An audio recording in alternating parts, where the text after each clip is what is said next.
দিন পর্যন্ত মদিনা সেই স্টাইলে চলছে।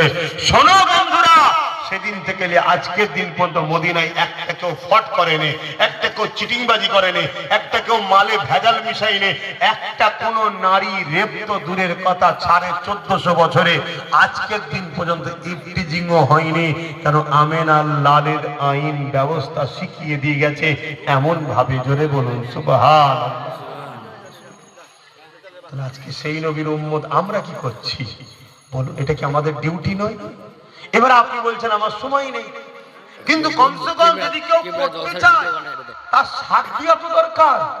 তার সাথ না দিয়ে যারা তোমার মসজিদ মিটালো, মাদ্রাসা মিটালো, তাদের সাথ দিয়ে তুমি তার বিরোধী করবে, আর কি জবাব দেবে? আজকে যে আমার কথায় কম মেনে নিত, আমি বলেছিলাম চেয়ারের একটা পায়া যে দেবে তার সাথ দেবো, বলেছিলাম তো নাকি? আজকে যে ক্ষমতায় বসে আছে, যদি একটা পায়া আমাদের হাতে থাকতো তাহলে বলতে পারতো দিল্লি চলে যাও, বলতে পারতো যে আমি আইনকে মেনে নিলাম। তাহলে আমি বলতাম ওঠো, এই যে চেয়ারে বসে আছে চারটে পা, যদি একটা পা খুলে নেওয়া হয় বসে থাকতে পারবে? তাহলে আমি আমার গুলো যেই বার করে নিতাম সরকার পড়ে যেত। এইটাই তো আমি কমকে বুঝিয়েছিলাম, কম বুঝলো না। আজ কি হবে? এখনো সময় আছে, এখনো সময় আছে, কিন্তু সময়টা খুব কম।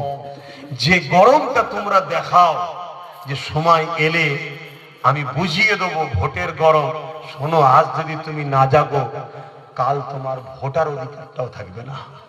তা সেই দিন তুমি কাকে গরম দেখাবে? এই রাস্তায় কুকুর মরলে কেস হয়? কথা বলছে না। আমি সবাইকে জিজ্ঞেস করছি, রাস্তায় যদি কেউ কুকুরকে মেরে দেয় বা অ্যাক্সিডেন্ট হয় বা এমনি মেরে দেয়, কোনো কেস হয়? কেন কেস হয় না? কেন কেস হয় না জানেন? কুকুর ভোটার নয়, তাই কুকুর হাই দেখে। আমার কথা মজা লাগছে, বাস্তব। তা কাল যখন তোমার ভোটার অধিকার চলে যাবে, এ সমাজে তোমার মূল্যটা অলরেডি এমনি তো শেষ, ওর থেকেও নিকৃষ্ট হয়ে যাবে। ও তবু পাহারা দেয়, তোমাকে পাহারা তো নেবে না। কথা কি ব্যাখ্যা দিলাম? হ্যাঁ।